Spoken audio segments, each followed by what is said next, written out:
Well, now joining me in the Mohegan Sun here in the room is the voice of the Cougars, Greg Wrubell. Greg, great to have you on the show, man. Here we are in Connecticut talking BYU Hoops, bro. It is fantastic to be out here in Bubbleville. We're in Bubbleville, although we're not in the bubble. No, we're officially outside the bubble in Bubbleville. Yes. Yeah. So here we go. BYU's 3-0, three notable wins and how they played. Now they have a real test in USC. And this is, Ken Palm differs on Vegas on how this is kind of going to go today. But I think this is a real challenge for BYU, especially up front. BYU is a long team. And the first few games, it's been, there was a discernible size advantage for BYU.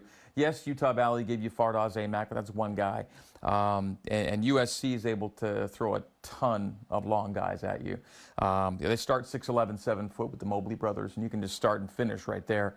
But those aren't the only guys. That said, it's relatively even in terms of tall guys versus tall guys. Both teams have 5 guys who are 6'8" or taller right now. Would have loved to have that number be 6 for BYU with Gavin Baxter. And the USC does have another player that's tall, but he played 5 minutes against Montana, didn't play against Cal Baptist. So essentially 5 rotation guys. So I think there's a certain head-to-head component that looks almost like a wash right now. So I think you have to go to the guard line and see who does what well. And USC's a great penetrating team. Don't shoot a ton of threes.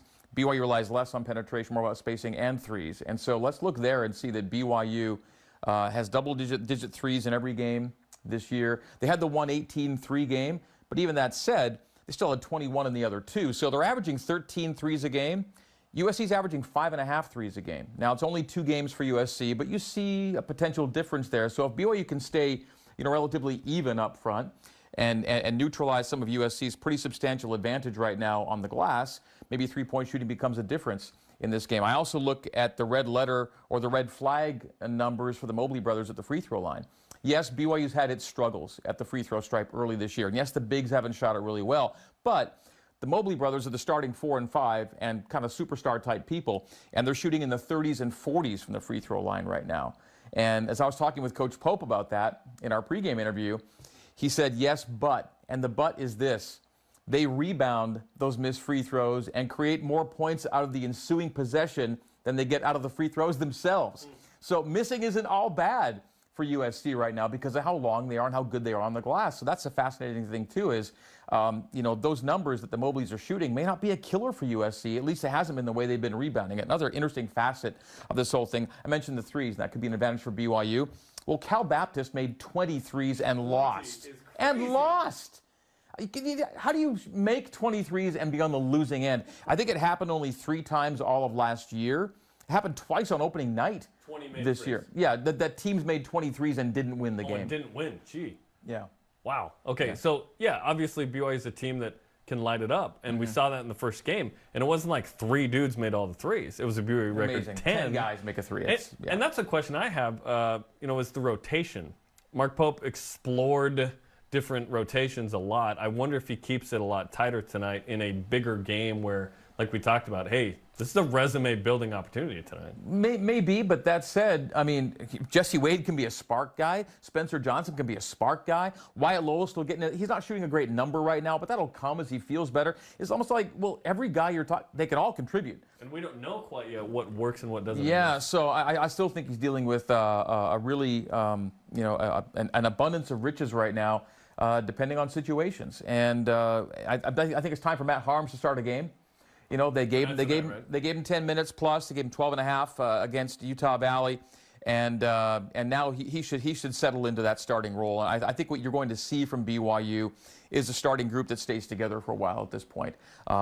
He really likes the combination of Lohner and Harward coming off the bench together. He likes how they play off each other, the vibe that they bring, and so he's got a couple of combinations he already favors. But I think he likes Lohner and Harward particularly being able to do it coming off the pine. Maybe Crazy and Chill is the nickname of those guys, Harward and Lohner. I love the energy that Richard Harward brings. You mentioned the Mobley brothers. Isaiah White, that was Utah Valley's leading scorer last year. He plays for USC. A lot of transfers on USC, and too. Tajidi, a guy Santa Clara. Yeah, but they've got a Rice guy. They've got college. They're off from all over the place. They have a ton of transfers right now. The Mobley brothers are California products, and they're right there. But he's kind of over. I think of the 11 guys who scored points last year, 9 are gone. And so it's a bit of a rebuild for a second straight year. Now, they're rebuilding because they lose a guy like they lose lottery guys, you know. So Coach Andy Enfield is kind of in the same situation he was last year, you know, bringing only 3-4 guys back with experience, but it's a decent core, and that's another transfer, the one who just hit the 3 in the corner a moment ago, Drew Peterson out of Rice. Yeah, it's a team that, you know, maybe could have made a little noise in last year's NCAA tournament. They finished 22-9. And I think people were excited to see what they could have done had they gotten into the dance. So, yeah, definitely a stiff challenge. Okay, let's talk about BYU's non-conference as a whole, because all of a sudden you have St. John's tomorrow. That's a new game, right, after Vanderbilt pulls out of this tournament with COVID. We talked about BYU's 11 games. What record do you feel like BYU would need to feel comfortable on Selection Sunday from the non-conference? Yeah, I felt like what you and Spencer talked about, 8-3, 9-2. That's right there in the neighborhood. Yeah. You know, and it's not always just, you know, that you win it, it's how you win it. And I do think that Ken Palm's metrics and others have gained a much stronger foothold with the committee. And so there's some stylistic things that are involved as well. And I think BYU's numbers already show well. And you're only 3 games in, but the Cougars are in a good place in terms of a number of key metrics right now. And they look to be, you know, balanced and as deep as a BYU team as we've seen. You know, I'll be surprised if they're not really good this year. And how much better could they have been with Gavin Baxter, you think about? I mean, that's just it. I don't want to think about it. I don't want to think about it.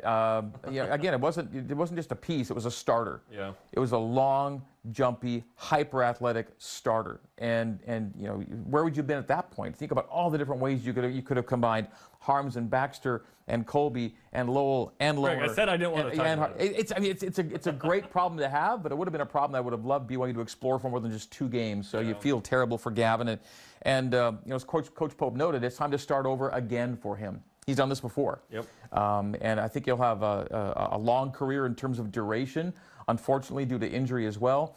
But I still think many, many great days are ahead for him. And when he does come back, and he will come back, it'll just remind us of how fortunate BYU is to still have him in the program. Okay, big week for BYU. USC, St. John's, Utah State, all away from Provo. Okay, let's talk about Alex Barcelo. Certainly his role has changed. We knew this last year. Okay, he's going to become the point guard. It's going to be different. I don't know that I expected him to go for 19+ and shoot 73% from 3 in the first 3 games. He's been better than I thought. What did you expect? Well, we already saw that the numbers he put up last year could be sustainable. I mean, he was a starter. He just was a complimentary guy.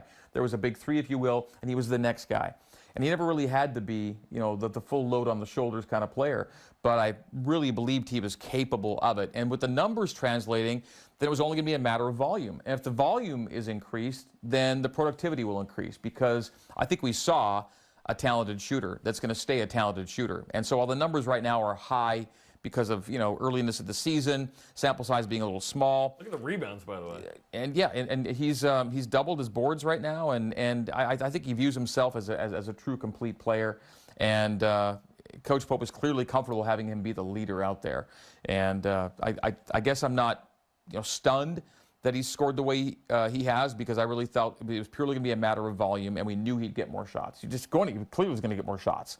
So he's doing what I think we had hoped. And last year, I think his season high, meaning his BYU career high, was 18. He's been above that in every game so far this year. You look at the macro view of BYU basketball, and I tweeted this morning.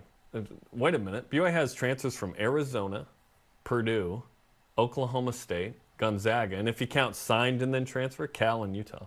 What Mark Pope and the staff have done is collected this group differently than, say, the previous year, more homegrown, Dave Rozier. BYU's got some significant players from significant programs ready to prove themselves, and Alex Barcelo was a guy that barely played at Arizona, and now he's a 20-point game guy here. And I know you're looking at the bigger names you just mentioned, but then you throw in a trio of Utah Valley guys, which include a guy that was also at Oklahoma State, so he's part of that mix you're talking about. But the bottom line is the composition is such that you can cast a wide net and still bring in a pretty good haul to a place like BYU with guys who want to be there for a lot of great reasons. And that's very encouraging. Again, I think it's a sustainable model. You don't have to just count on the kid that grew up thinking about BYU his entire life. Because look at the guys who are playing on this team right now that weren't in that mold. They weren't. They just didn't have BYU on the radar. And yet they're loving being at BYU and already key contributors here, you know, as part of the program. So I like the model that Coach Pope is utilizing, and his personality alone will attract people to to him and to the program. And then you get to go into the finer points and get into the real details of why BYU is the right place for you. And fortunately, the Cougars have the goods there too. They can show history, they can show tradition, they can show facilities, they can show stats, they can show tournaments, they can show all these things that serious basketball players, will properly consider. And if you're, and Matt Harms, I mean, never a thought in his mind, I'm sure. Even as little as 2 years ago. Growing up in Netherlands, he's not thinking but here about he is, and he's like poster boy for BYU right now, the way he talks about it. So really super encouraging, and the future is really bright. Zach Wilson's sort of an example of that as well, which brings us to tonight's playoff ranking. What do you think BYU is going to come in at? I know you and Spencer talked about, no more than 1 spot jump, maybe 2 at the max. But, hey, if the committee decides to just maybe open the laptop this week, maybe it goes higher than even that. Do this. I mean, open this. Again, everybody but them thinks higher of BYU than they do. So there's a real disconnect there. And this isn't just 1 or 2 select sources. It's from all over the place who all use different measures in a way. Some people are purely eye tests. Some are just straight data. Some are the SP plus, and some are strength of resume. And yet everyone comes to the same conclusion: BYU is a top 10 team. Now, whether it's 7, 8, 9, 10, they're not 14. So everyone else has already concluded it's a top 10 team, except the committee of football people. That just don't see it. So again, if they decide to join the party, that involves everyone else saying, BYU's top 10, then you can see more than a 1 spot correction. If they simply decide to hold the course and say, no, we were right last week and we're still right, and because 1 team lost, it's a 1-team jump, well then so be it. But honestly, they should be looking at a lot more than evidently they looked at last week. And if they do, you could see more than a 1 spot jump, because everyone else believes something about BYU the committee doesn't to this point. Do you think they will, though?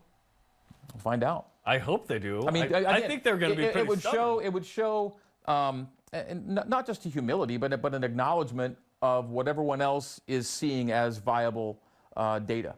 Why is it not viable? I guess would be the argument. Why is it not important to look at what everyone else is looking at? So, I guess I'm not holding out hopes necessarily, but it's a long way to climb from 14 to 10 if you're not playing games. Yes. And so you almost require somebody to course correct or adjust for them to get where they need to be. Yeah, fingers crossed, but not expecting it. Yeah. Well, Greg, we appreciate it.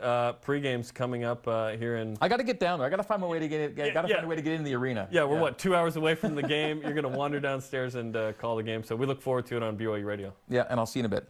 Okay. All right. Thanks. Greg Wrubell here from Connecticut. Okay, coming up, what do we expect from the College Football Playoff Committee and Chair Gary Barta and the crew with the new ranking? We'll discuss a little bit more. This is BYU Sports Nation from Provo and Connecticut.